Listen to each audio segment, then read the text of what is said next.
se trouve dans un quartier avec un petit garçon qui s'appelle Michael. On est dans un quartier avec des bâtiments, tout ça, et il y a plusieurs bâtiments, et trucs classiques quoi. Entre les bâtiments, il y a des points verts avec des petits parcs et tout ça. Et souvent, les enfants jouent soit dans les halls des bâtiments, soit directement sur les points verts. Michael joue aux cartes avec son ami, sa meilleure amie, qui s'appelle Tiffany. Et il joue sous un hall, qui n'est pas le leur, puisque Tiffany, elle habite à quelques bâtiments plus loin, et que Michael, il habite juste le bâtiment d'en face. Et il joue aux cartes. Ah, Tiffany, il y a un petit détail qu'il faut savoir, c'est qu'elle est aveugle d'un œil. Voilà, elle ne porte pas de cache-œil ou quoi, hein. Elle a l'œil qui est juste, il est tout bleu en fait au milieu. Et du coup, elle est vraiment aveugle d'un œil et elle a du mal à percevoir un peu les distances par moment. Voilà, elle a des lunettes de correction, mais c'est quand même assez compliqué. Et de temps en temps, elle va enlever ses lunettes parce que de temps en temps, elle va avoir un peu mal à la tête ou quoi. Du coup, elle repose un peu et voilà. Et du coup, Michael, quand il joue avec elle, déjà, il lui explique un petit peu au niveau des cartes. Il lui dit, là, c'est une carte tel truc, machin. Pas de problème. J'ai pas l'info. Je sais pas s'il joue à des cartes Magic, des cartes Pokémon ou des cartes Yu-Gi-Oh, on sait pas. Totokobo. On sait pas trop. On sait pas trop. Au lieu de jouer au dé. Quoi, Ouais, il joue pas au 10 000 en tout cas. Quoi. On sait pas trop. Le seul truc qu'on sait, c'est qu'ils ont 7 ans. Donc en fait, je pense que c'est plutôt des cartes Pokémon ou un truc comme ça quoi. Donc ils sont en train de jouer, et si ça se trouve, elle lui dit, là, tiens, là t'as un Salamèche, là t'as, voilà. Et puis, voilà, des gosses de 7 ans qui jouent dans un hall de batte classique. Il s'avère que dans ce quartier, il y a on va dire des grands ados qui ont la vingtaine. Et en fait, dans le quartier, ils inspirent pas trop la confiance. C'est-à-dire que personne parle trop, on parle pas trop avec eux, on n'échange pas forcément, même sur un salut ça va, ou tu vois, il n'y a pas. Ils sont vraiment dans leur monde, c'est frères et sœurs, c'est entre eux, voilà, ils font leur truc. Et les gamins du quartier, déjà de base, ils les craignent un peu parce qu'ils sont un peu mystérieux, tu vois. Et puis là, il y a un moment où les frères et sœurs, du coup, ils passent devant Michael et Tiffany qui jouent aux cartes. Et la sœur, elle regarde avec insistance les deux enfants. Elle les dévisage. Et du coup, Michael, il capte le truc. Tiffany, pas trop, parce que elle avait enlevé ses lunettes, elle voyait pas trop. Et Michael, en vrai, il va voir un truc qui va lui mettre un peu la puce à l'oreille. Le frère et la sœur, elle va chuchoter à l'oreille du frère et ils vont discuter comme ça en chuchotant. Et il trouve ça un peu chelou, tu sais, regarder avec insistance, puis après chuchoter, ça fait un peu complot, tu vois. Il a 7 piges, mais ça va, il est éveillé de ce côté-là. Le frère et la sœur s'en vont. Juste après ça, t'as Michael qui est un peu... Tu sais, elle a un mauvais pressentiment. T'as 7 piges, tu vois, c'est pas bien et tout. Tiffany, elle doit rentrer de toute façon, parce qu'il est l'heure et tout, faut qu'elle aille manger et tout, dans pas longtemps. Et puis, Michael, lui, il va pas rentrer tout de suite dans tous les cas, parce que il y a ses parents qui sont en train de bosser. Donc, il est tout seul chez lui, il est rentré de l'école, ils ont l'habitude. Il reste avec les voisins et tout ça, ils sont entre gamins, c'est vraiment le quartier, ils sont surveillés, il n'y a pas de problème. Et même si ça peut choquer des gens, je sais que souvent les ambiances de quartier, on est surveillé par le père de l'autre, la mère de l'autre, etc. Et il joue avec Tiffany, et puis à la base, de toute façon, il était censé être avec une autre fille, notre pote à lui, qui s'appelle Aurore. Et Aurore, elle habite le bâtiment d'en face où lui, il habite aussi. Et là, quand Tiffany, elle s'en va, du coup, il dit, je vais rejoindre Aurore. Il part, Tiffany s'en va, salut, ciao. Juste avant de partir, il lui a dit, est-ce que tu as vu ce qui s'est passé et tout? Elle l'avait pas vu et du coup il n'a pas insisté parce que bon, il veut pas remuer le couteau dans la plaie, le fait de dire bah tu vois pas bien et tout ça. Il marche jusqu'à son bâtiment tranquillement, qu'il a ses cartes en main et tout. Et il faut savoir que le bâtiment il est en long comme ça, l'autre bâtiment il est en long comme ça. Lui il marche tout droit vers ce bâtiment. Le frère et la sœur ils sont partis de ce côté-là. Et au moment où lui il traverse là, il retrouve la sœur toute seule contre le bâtiment d'en face. Comme ça, avec un pied contre le mur, comme si elle attendait quelque chose ou quoi. Il est pas bien. Bah, il se dit, je l'ai vu partir là, il n'y a pas son frère, ça a chuchoté, il y a tout qui revient dans sa tête. Et c'est en plus pas loin de l'entrée de chez Aurore. Il se précipite chez Aurore très rapidement et il la voit se décoller du mur.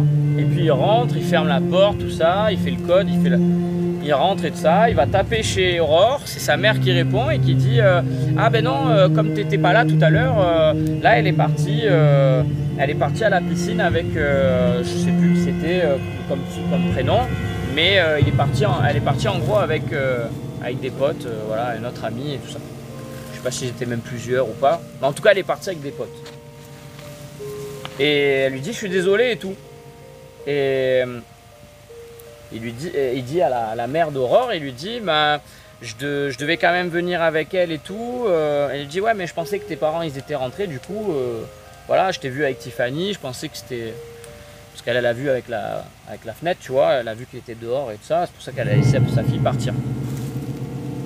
Et les parents ils doivent arriver normalement à 19 h.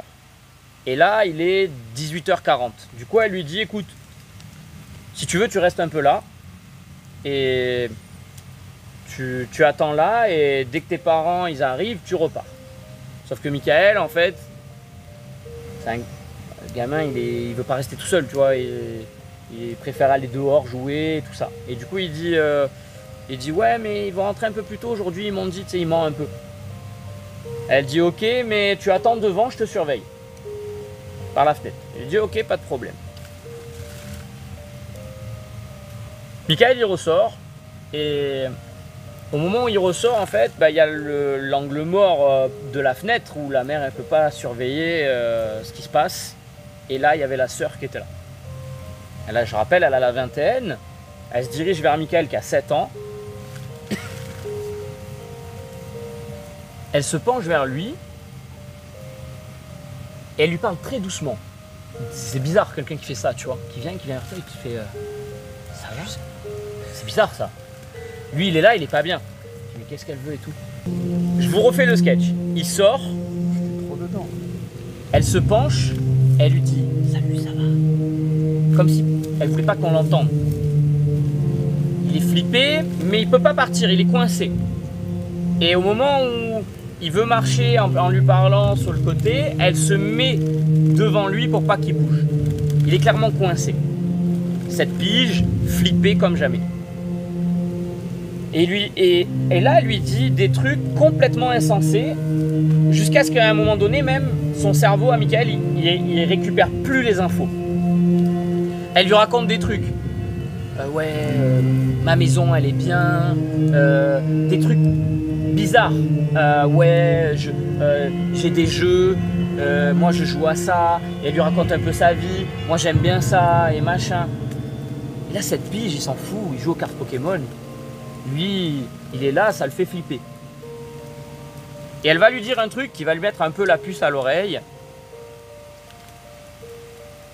Elle va lui dire, alors qu'elle n'est pas censée le connaître ou connaître son nom, hein, parce qu'il ne se parle pas, il se voit juste comme ça. Elle lui dit, Michael, tes parents ne sont pas encore rentrés.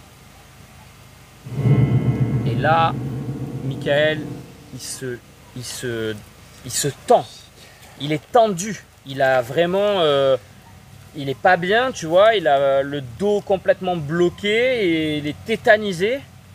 Comment elle connaît mon prénom, comment elle sait que mes parents ils sont même pas encore rentrés et tout, c'est un truc de fou, tout ça. Et là en fait, il se met à courir très rapidement. vers son hall, parce qu'il y a plusieurs halls là au niveau du bat, vers son hall. Il entend qu'elle court derrière lui pour le rattraper. Et là, de l'autre côté, au fond à gauche, il voit le frère qui se met à cavaler, à fond, comme s'il voulait lui couper la route tout à fait devant lui. Le frère à Tiffany. Le frère à la sœur là. Il y a le frère et la sœur, on connaît pas leur prénom. Ok, ouais. Il court comme ça pour le bloquer. Lui, il est à bout de souffle. Il respire plus, il est pas bien. Il est tout blanc, son cerveau, il pense que à la fuite. Il a plus rien dans le cerveau. Il arrive pile au niveau de son bâtiment. Il ouvre la porte. Au moment où il ouvre la porte, le frère, il met la main sur la porte. Il rentre à fond. La main, elle tient la porte. Et du coup, il essaye de la rattraper dans les escaliers. Michael court, il monte les escaliers. Le frère, il fait quoi? Il met les mains pour lui faire des croche-pattes, comme ça au niveau des pieds, là, à travers l'escalier qui monte comme ça, puis comme ça. Là. Barreaux, à travers les barreaux, il essaye de lui mettre des croche-pattes et tout. Michael, il monte, il cavale. Il arrive à sa porte et il a quand même ses clés, tu vois. Et là, il a un petit moment de lucidité. Il est à l'étage d'en dessous, en train de courir. Il se dit, si j'arrive devant la porte, en gros, et que j'essaye d'ouvrir la clé, je vais me faire choper. Il fouille pendant qu'il monte dans sa poche pour récupérer sa clé. Parce qu'en fait, il avait une clé que tu tiens autour du cou, là, tu sais, comme ça. Mais c'était la honte. Et du coup, il l'a mis dans sa poche. Et il fait ça. Il sort sa clé. Il court. Il arrive devant sa porte. Et en arrivant devant sa porte, comme il courait avec la clé, avec ça faisait un pendentif, il a accroché la clé sur un des barreaux. La clé, elle est tombée entre les étages. Ah ouais, tout en bas. Okay. Tout en bas. Il s'est penché, il a regardé. Et au moment où il voit sa clé tout en bas, au rez-de-chaussée, au sol, il voit quoi?